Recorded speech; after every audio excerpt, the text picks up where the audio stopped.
Hello everyone, welcome to AEC Plus powered by Advanced Engineering classes. So dear students, we have discussed about rise of Mahajanpad period and how did Mahajanpad period created political circumstances in ancient history of India. हम लोगों ने अपने last lecture में ये समझा था कि महाजनपद काल का उदय कैसे हुआ, महाजनपद काल में कौन कौन से महाजनपद थे और किस किस महाजनपद की लोकेशन, उसकी सिचुएशन कहाँ कहाँ पर थी, किस किस राज्य में कौन कौन से महाजनपद स्थित थे और कौन कौन सी नदियों के किनारे थे। तो महाजनपद काल के उदय के बाद उन 16 महाजनपद में से out of 16 Mahajanapada Magadha became extremely powerful and that was recognized as extremely political structure of that time. So the rise of Magad is most prominent incident in the ancient history of India. आज हम लोग discuss करने वाले हैं कि मगध का rise कैसे हुआ, मगध में किस किस राजवंश ने शासन किया और इस मगध से संबंधित परीक्षाओं के लिए कौन कौन से प्रश्न हैं जो आवश्यक हैं। तो आइए हम लोग डिस्कस करते हैं मगध के बारे में। जैसा कि आप लोग समझ चुके हैं कि मगध उन 16 महाजनपद में से एक था जिनका उदय महाजनपद काल में हुआ। इस मगध महाजनपद के ही जो राजा थे उस समय बिंबिसार, उन बिंबिसार ने ही इसको सबसे पहले एक पॉलिटिकली पावरफुल स्टेट के रूप में डेवलप किया। लेकिन जैसा कि हम लोग समझ चुके हैं कि इस महाजनपद पीरियड में सबसे पहले मगध में शासन करने वाला एक राजवंश था जिसका नाम था ब्रदरथ वंश, यानी ब्रदरथ डायनेस्टी के लोगों ने इस पर शासन भी किया है। लेकिन इसका टाइम पीरियड इतना पुराना है, इतना प्राचीन है ये कि इसको rather than historical perception it has the description of mythological. तो इसके माइथोलॉजिकल यानी पौराणिक स्पष्ट उल्लेख ज़्यादा प्राप्त होते हैं ऐतिहासिक की तुलना में। कैसे, हम लोग इसके बारे में पहले समझ चुके हैं, मैं थोड़ा सा ब्रीफ आपको यहाँ पर इसके बारे में कर देता हूँ। जैसा कि हमने इसका टाइम पीरियड हमको ज्ञात होता है कि ब्रदरथ डायनेस्टी के लोगों ने 1700 BC से लेकर के 682 BC तक शासन किया है इस मगध पर। ये समय इतना पुराना है कि हड़प्पा से भी मैच होता है। तो इसके बारे में जो एविडेंस है वो हमको हिस्टोरिकल इंस्क्रिप्शंस नहीं मिले हैं, कुछ धार्मिक लिटरेचर मिला है। उन धार्मिक लिटरेचर में पौराणिक लिटरेचर भी है, जैसे महाभारत। इस वंश से संबंधित अगर कोई पूछेगा ब्रदरथ वंश का सबसे अच्छा उल्लेख कहाँ से प्राप्त होता है, तो उसका सबसे अच्छा उत्तर होगा महाभारत। द एपिक महाभारत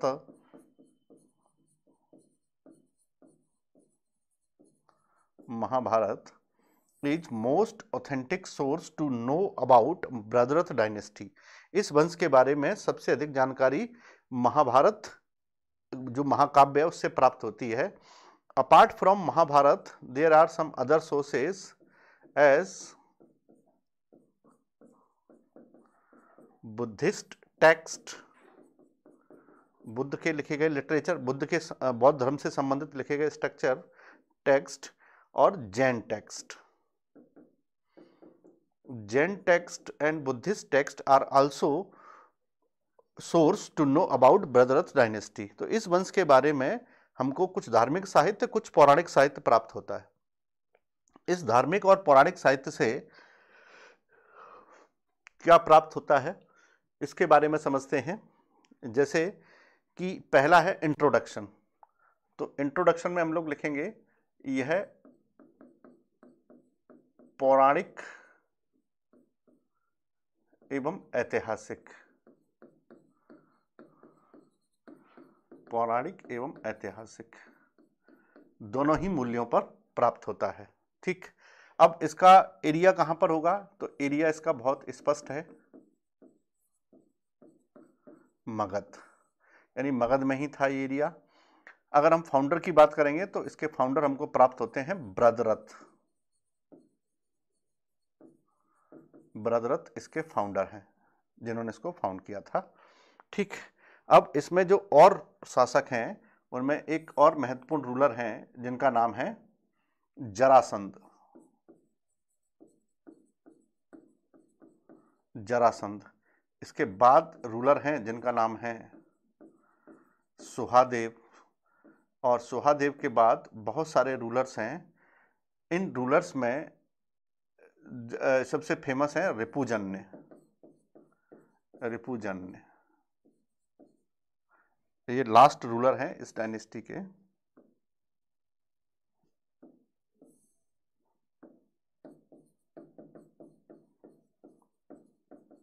रिपुजन ये लास्ट रूलर हैं। जरासंध के संबंध में ये माना गया, इसको लॉर्ड कृष्णा के द्वारा मारा गया। सुहादेव के बारे में ये है, it was killed by Shakuni. हाँ, शकुनी के द्वारा मारा गया। तो ये दोनों डिस्क्रिप्शन महाभारत में ही है, इसलिए इसको महाभारत के द्वारा, और सबसे आखिरी शासक रिपुजन्य ही है। तो मगध में जो पहला शासन करने का उल्लेख हमको प्राप्त होता है वो प्राप्त होता है बृहद्रथ वंश के बारे में। और ये बृहद्रथ वंश आप समझते हैं, इसका ऐतिहासिक पौराणिक दोनों महत्व है, तो इसमें बहुत ज़्यादा फैक्ट आपको याद नहीं रखने हैं। एक तो इसका उल्लेख कहाँ कहाँ मिलता है, तो मैंने आपको बताया कि महाभारत में भी इसके बारे में जानकारी मिलती है, बुद्धिस्ट टेक्स्ट में भी मिलती है, और जैन टेक्स्ट में भी थोड़ी बहुत जानकारी इसके बारे में मिल जाती है। इसके अलावा जो राजा हैं उनके नाम ये हैं, जो सबसे महत्वपूर्ण राजा हुए हैं, जरासंध, सुहादेव और रिपुजन्य। ये फाउंडर हैं बृहद्रथ। फिर है इनका कैपिटल, तो कैपिटल इनका था गिरिब्रज। गिरिब्रज इनका कैपिटल था। ठीक, ये इस बृहद्रथ वंश के बारे में आपको याद रखना है। तो मगध में हर्यक वंश से पहले इसका उल्लेख हमको प्राप्त होता है। अब देखते हैं कि मगध जो धीरे धीरे करके बड़ा हो रहा है, उस मगध में और कौन कौन से राजवंश आते हैं। ठीक, पहले मैं मगध का जो राइज है उसके बारे में थोड़ा सा आपको बता दूं। देखिए, ये मगध है, यहाँ भी मगध है, यहाँ भी मगध है, यहाँ भी मगध है, यहाँ भी मगध है, और यहाँ भी मगध है। ठीक, अब देखते हैं मगध का साइज। तो ये केवल समझने के लिए है कि जब महाजनपद पीरियड था तो मगध एक छोटा सा किंगडम था। महाजनपद पीरियड के बाद जैसे ही हर्यक वंश ने उस पर शासन किया तो मगध का एनलार्जमेंट हो गया, मगध बहुत बड़ा हो गया। और उसके बाद शिशुनाग वंश का शासन आया तो मगध थोड़ा सा और बड़ा हुआ। और जब वहाँ पर नंद वंश का शासन आया तो मगध का विस्तार काफ़ी दूर तक हो चुका था। इसी मगध पर जब मौर्य वंश का शासन आया तो मगध का विस्तार लगभग भारत के संपूर्ण क्षेत्रों पर हो गया था। तो इसको आप ऐसे समझिएगा, देखिए ये जो मगध है, ये मगध है महाजनपद पीरियड का। महाजनपद पीरियड का मगध है। ये जो मगध है पहला महाजनपद पीरियड का है। ये दूसरा मगध है, ये है हर्यक डायनेस्टी का। हर्यक डायनेस्टी के टाइम का मगध है, थोड़ा सा बड़ा हुआ है। इसके बाद जो शिशुनाग हैं, ये शिशुनाग के टाइम का मगध है, शिशुनाग का मगध है। और ये मगध है नंद डायनेस्टी का मगध। ये नंद डायनेस्टी का मगध है। और ये मगध है मौर्य डायनेस्टी का Magadh, most powerful Mauryan dynasty का मगध है। तो आप देख सकते हैं कि जहां मगध कभी महाजनपद पीरियड में एक छोटा सा एरिया था बाकी महाजनपदों की तरह, और यही महाजनपदों का एरिया हर्यक डायनेस्टी के टाइम पर काफ़ी बड़ा हो गया, जिसमें कुरु का रीजन भी आ गया, इसी में ऐड कर दिया गया। इसमें लिच्छवी का रीजन भी आ गया, वो भी ऐड कर दिया गया। और इसमें कौशल का रीजन भी आ गया, कौशल का, ये इसमें ऐड कर दिए गए। जब शिशुनाग डायनेस्टी का आया तो उसने उड़ीसा के आसपास के, कलिंग के आसपास के क्षेत्रों को भी उसमें ऐड कर लिया, बहुत ज़्यादा नहीं, थोड़े से क्षेत्रों को।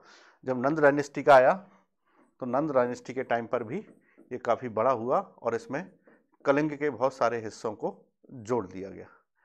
जब मौर्यों का मगध आता है तो इस मगध में ऑलमोस्ट सभी महाजनपदों के एरिया उसमें शामिल कर दिए गए। तो इस टाइम पर इसमें एक से ज़्यादा राजा होते थे, उन सब पर कंट्रोल करते थे एक सम्राट। इसलिए इस एरिया को इस टाइम पर इसको कहते थे एम्पायर, इसको नाम दिया गया एम्पायर। अभी तक ये एक राज्य के रूप में काम कर रहा था, अब यहां पर इसको नाम दे दिया गया एम्पायर, साम्राज्य। और साम्राज्य का प्रमुख हमेशा कौन होता है? सम्राट होता है।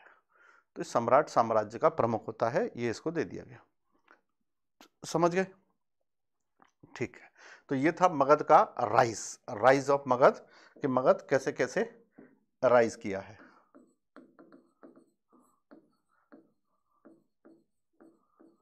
Rise of Magadha from Mahajanapada to Mauryan period तक। चलिए नेक्स्ट देखते हैं। अब मगध में आती है हर्यक डायनेस्टी। जैसे हम लोगों ने बृहद्रथ डायनेस्टी देखा है, अब हम देखते हैं हर्यक डायनेस्टी। हर्यक डायनेस्टी के बारे में कुछ फैक्ट जो आपको याद रखने हैं। तो पहला ये कि मगध का पहला ऐतिहासिक राजवंश था, ये आप याद रखिएगा, first historical dynasty of Magadh. ये मगध का पहला ऐतिहासिक राजवंश है, क्योंकि इसका उल्लेख पुराणों में नहीं, इतिहास में मिलता है। पहला ऐतिहासिक राजवंश ये मगध का मिल गया। अब इस राजवंश के जो संस्थापक थे वो कौन है? बिंबिसार, ये इसके हुए फाउंडर। ठीक है, इन्होंने ही मगध का सबसे पहले इनलार्जमेंट किया। मगध में कुरु को भी जोड़ा, कुरु और मद्र के रीजन्स को पर भी कंट्रोल किया, कौशल को भी जोड़ा और लिच्छवी क्षेत्र को भी जोड़ा। और इन्होंने इन सारे रीजन्स को जोड़ने के लिए मैट्रोमोनियल्स अलायंस का यूज किया। तो जो मैरिज अलायंसेस थे, मैट्रोमोनियल अलायंसेस थे, वैवाहिक गठबंधन इन्होंने क्यों किए अलग अलग राज्यों के साथ। जब दो राज्यों के बीच में वैवाहिक गठबंधन होता है तो उन दोनों राज्यों का मर्जर हो जाता है, एक राज्य दूसरे के साथ सहयोगात्मक होता है और राज्य का विस्तार भी हो जाता है। तो यहाँ पर बिंबिसार ने यही काम किया। और बिंबिसार को उस समय, बिंबिसार के पिताजी का नाम था भट्टिया, ये भट्टिया के पुत्र थे और इनको श्रेणिक का नाम दिया गया। श्रेणिक, इनकी जो कैपिटल थी वो गिरिब्रज थी, आप देख पा रहे हैं, है। और इनको जो टाइटल मिला था उस समय वो इनको श्रेणिक का टाइटल दिया गया। इनको श्रेणिक के नाम से सब व्यक्ति उस समय जानते थे। और इनका जो बेटा आएगा उसको टाइटल मिला हुआ था कुणिक का, तो इनको मिला था टाइटल श्रेणिक का। तो यहाँ आप चाहें तो लिख लीजिएगा, he was titled as Shrenik, Shrenik, उसको टाइटल मिला हुआ था श्रेणिक का, तो उनको श्रेणिक का टाइटल मिला। क्लियर? अब इनको ये देखना है कि अब हम इन्होंने क्या क्या काम किए थे उसको हम लोग समझते हैं। अब देखिए, बिंबिसार, बिंबिसार, ये बिंबिसार का रीजन है। ठीक है, अब बिंबिसार के रीजन में देखेंगे तो ये तो मगध है, और इस मगध के आसपास एक और रीजन है जिसका नाम है कौशल। तो ये है कौशल, कौशल, और ये है मगध। ठीक, और यहीं इसके साथ है ये वाला रीजन जिसका नाम है लिच्छवी या वैशाली, लिच्छवी जो कि वैशाली में। और ये रीजन है मद्र या कुरु, मद्र या कुरु। तो बिंबिसार क्या करते हैं? बिंबिसार सबसे पहले मगध का विस्तार करने के लिए कौशल की राजकुमारी से विवाह करते हैं जिसका नाम था कौशल देवी। ये होती है फर्स्ट वाइफ। ठीक है, सेकंड जो शादी होती है वो होती है लिच्छवियों की राजकुमारी चेलना से,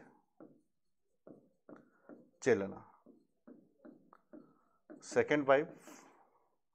और थर्ड जो शादी होती है उनकी वो होती है क्षेमा से, क्षेमा थर्ड वाइफ। ठीक है, ये थर्ड वाइफ से शादी होती है और इस तरह से मगध का जो एनलार्जमेंट है वो काफ़ी दूर के एरिया तक हो जाता है। यानी मगध को विस्तारित करने के लिए इन्होंने वैवाहिक संबंधों का सहारा लिया। And because of these matrimonial alliances Bimbisara became politically economically powerful in Magadh because he was recognized as able to appoint biggest structure of army।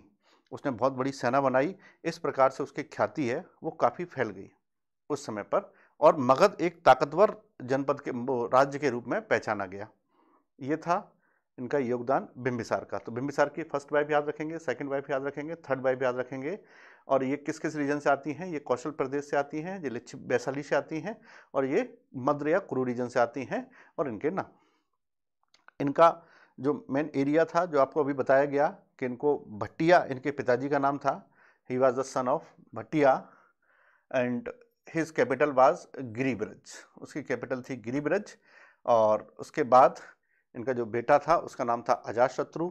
इन्होंने जो काम किया वो गिरिब्रज में रह करके काम किया और अपने दरबार में मंत्रिमंडल बनाया, जिसमें काउंसिल ऑफ मिनिस्टर बनाया, जिसमें जीवक थे जिनको मंत्री तो एक राजवैद्य यानी एक मेडिसिन स्कॉलर उनको माना गया, मेडिसिन चीफ मैन उनको माना गया। तो इस प्रकार से इन्होंने मगध में एक व्यवस्थित शासन का प्रारंभ किया। इनके बारे में फैक्ट यही है, ही वाज फाउंडर थे, कैपिटल उनकी गिरिब्रज थी और उनको टाइटल मिला हुआ था सैनिक का। नेक्स्ट, हर्यक डायनेस्टी में इसके बाद आते हैं अजातशत्रु। अजातशत्रु इस डायनेस्टी के दूसरे राजा थे। इनको जो टाइटल मिला हुआ वो मिला हुआ था कुनिक। इनको कुनिक कहते थे। इसके अलावा इनको वैदेही पुत्र भी कहा जाता था। वैदेही पुत्र, वैदेही पुत्र के बारे में ये माना जाता है कि जो वैदेही हैं वो उनकी पत्नी का नाम था, बिंबिसार की पत्नी का। चिल्लना, मतलब एक तो उनकी चिल्लना उनकी जो वाइफ थी उसको भी माना गया है कि वो वैदेही थी। और कुछ लोगों को मानना है कि कौशल है उसको भी वैदेही कहते थे। तो कौशल देवी और चिल्लना दोनों को वैदेही का टाइटल मिला हुआ था। तो ये ठीक से प्रमाणित नहीं है कि ये किस पत्नी से पैदा हुआ था, लेकिन इसको वैदेही पुत्र कहा गया है। इसको कुनिक भी कहा गया है, कुनिक के नाम से भी जाना गया है। जैन लिटरेचर में और बौद्ध लिटरेचर में उनको अलग अलग माना गया है। बौद्ध लिटरेचर और जैन लिटरेचर में एक लिटरेचर इनको कौशल देवी से उत्पन्न मानते हैं और एक लिटरेचर इनको चिल्लना से उत्पन्न मानते हैं। जैन लिटरेचर ये मानता है कि चिल्लना से उत्पन्न हुए, बौद्ध लिटरेचर ये मानता है कि ये कौशल देवी से उत्पन्न होने वाले बिंबिसार के बेटे थे। इन्होंने भी अपनी कैपिटल को चेंज किया। इन्होंने अपनी कैपिटल बनाया था राजगृह को।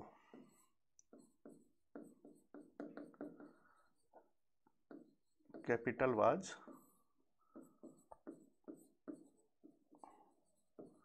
राजगृह। तो उन्होंने राजगृह को अपनी राजधानी बनाया। तो देखिए इनके पिताजी की जो राजधानी है वो गिरिब्रज थी और इन्होंने अपनी राजधानी को चेंज कर लिया है, राजगृह कर लिया है। ठीक, इनके संबंध में इनके समय पर जो सबसे महत्वपूर्ण घटना है वो ये है कि जब अजातशत्रु शासन कर रहे थे तो अजातशत्रु के टाइम पर लॉर्ड बुद्धा की डेथ होती है। लॉर्ड बुद्धा की डेथ होती है अजातशत्रु के टाइम पर। तो लॉर्ड बुद्धा की जो डेथ होती है वो होती है 483 बीसी में। 483 बीसी में लॉर्ड बुद्धा की डेथ होती है। और उसी डेथ के बाद अजातशत्रु फर्स्ट बुद्धिस्ट काउंसिल बुलाते हैं। बुद्धिस्ट काउंसिल, बुद्धिस्ट काउंसिल का मतलब है बौद्ध धर्म के प्रचार प्रसार के लिए अपनाया गया एक सम्मेलन या संगीति। तो एक संगीति बुलाते हैं, एक सम्मेलन बुलाते हैं, या उसको हम लोग सम्मेलन भी कह सकते हैं। सम्मेलन बुलाया जाता है। अब ये सम्मेलन कहाँ बुलाया जाता है? तो सम्मेलन को बुलाया जाता है उनके राजगृह में। राजगृह जो उनका कैपिटल था वहाँ बुलाया जाता है। और राजगृह में एक सप्तपर्णी गुफा होती है, सप्तपर्णी गुफा, उस गुफा के अंदर उसको बुलाया जाता है। तो सप्तपर्णी गुफा में इनका आना होता है और यहीं काउंसिल होती है। अब इस काउंसिल की अध्यक्षता करने के लिए बुलाया गया। तो काउंसिल का जो अध्यक्ष है, काउंसिल का जो अध्यक्ष है वो बनाया गया किसको? महाकश्यप को। महाकश्यप को बनाया गया काउंसिल का अध्यक्ष। काउंसिल किसके शासनकाल में हुई? अजातशत्रु के शासनकाल में। कब हुई? 483 बीसी में हुई। कहाँ हुई? राजगृह में हुई। और इसकी अध्यक्षता किसने की? इसकी अध्यक्षता करने वाले थे महाकश्यप, जो बुद्ध के प्रसिद्ध शिष्य भी थे। इस काउंसिल में हुआ क्या? तो इस काउंसिल में जो सबसे अच्छा काम हुआ कि 2 पिटकों की रचना हुई, सुत्त पिटक और Vinaya Pitaka. Sutta Pitaka and Vinaya Pitaka were composed during this council. इनको तैयार करने वाले, इनको लिखने वाले कौन थे? सुत्त पिटक को लिखा था बुद्ध के शिष्य आनंद ने, और विनय पिटक को लिखा था बुद्ध के शिष्य उपाली ने। सुत्त पिटक क्या है? बुद्ध के उपदेशों का संकलन है, बुद्ध के उपदेशों का कलेक्शन है।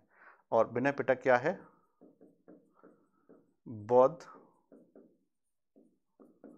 साधुओं के नियम है, यानी जो बुद्धिस्ट बन जाएंगे वो कौन कौन से नियमों को मानेंगे, उसको विनय पिटक कहा जाता है। तो अजातशत्रु के टाइम पर जो सबसे महत्वपूर्ण घटना थी वो क्या थी कि पहली बुद्धिस्ट काउंसिल को बुलाना, और उस पहली बुद्धिस्ट जो काउंसिल थी उस काउंसिल के अंतर्गत ये भी टर्म निकाला गया कि काउंसिल के अंतर्गत 2 बड़े पिटकों की रचना हुई। एक को आनंद ने लिखा, एक को उपाली ने लिखा, और इस काउंसिल के चेयरमैन थे महाकश्यप। तो ये पहली बड़ी घटना थी जो अजातशत्रु के टाइम पर हुई, इसलिए अजातशत्रु को बहुत योग्य माना जाता है। इसके अलावा अजातशत्रु के बारे में ये भी कहा जाता है कि अजातशत्रु ने अपने पिताजी बिंबिसार की हत्या की थी। ऐसा भी उनके बारे में कहा जाता है कि उन्होंने अपने पिता की हत्या करके गद्दी प्राप्त की थी। नेक्स्ट, इस डायनेस्टी के, इस वंश के तीसरे राजा के रूप में प्राप्त होते हैं उदयन। उदयन इस वंश के तीसरे राजा थे। इनको टाइटल मिला हुआ था दर्शक। इनको दर्शक कहा जाता था। इन्होंने अपना जो राजधानी बनाया, वो राजधानी इन्होंने बनाया पाटलिपुत्र में। पाटलिपुत्र में उदयन ने गंगा और सोन, ये है सोन और ये है गंगा, इन दोनों नदियों का जहां मिलन होता है वहां एक शहर बनाया जिसका नाम था पाटलिपुत्र, और उसे अपनी राजधानी भी बनाया। और इसी पाटलिपुत्र को मॉडर्न टाइम में कहा जाता है पटना। इसको मॉडर्न टाइम में पटना के नाम से जाना जाता है। तो उदयन का ये विशेष महत्व है कि उदयन ने और ये भी कहा जाता है कि उदयन ने भी अपने पिता की हत्या की थी गद्दी प्राप्त करने के लिए। तो अजातशत्रु ने अपने पिता की हत्या की बिंबिसार की, और अजातशत्रु की हत्या उनके पुत्र उदयन ने कर दी। तो ऐसा माना जाता है कि इस वंश के शासकों को पितृहंता भी कहा गया है।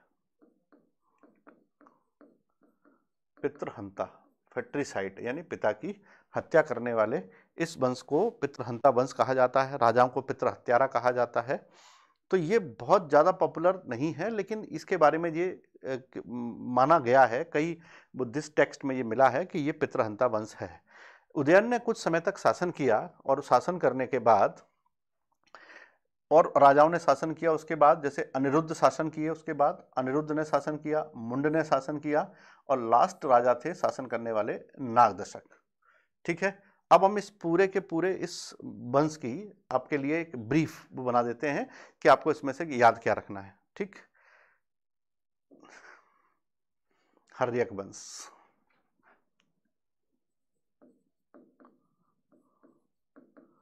हर्यक वंश, ठीक है। तो पहले उसका टाइम पीरियड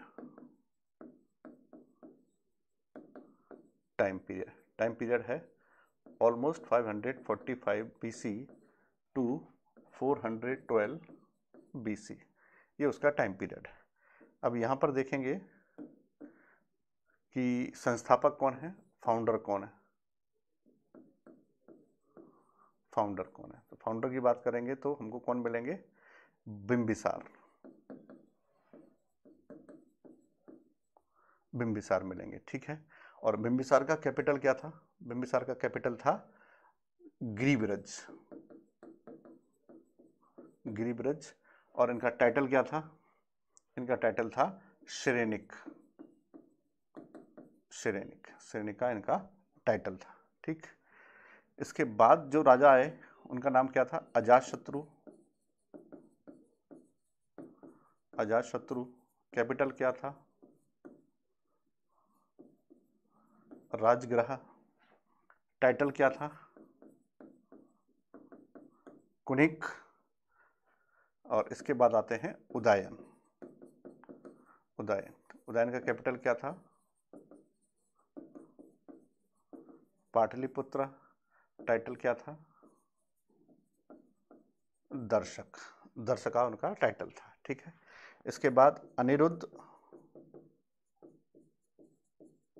और उसके बाद मुंड, और लास्ट में आते हैं जिनका नाम था नागदशक।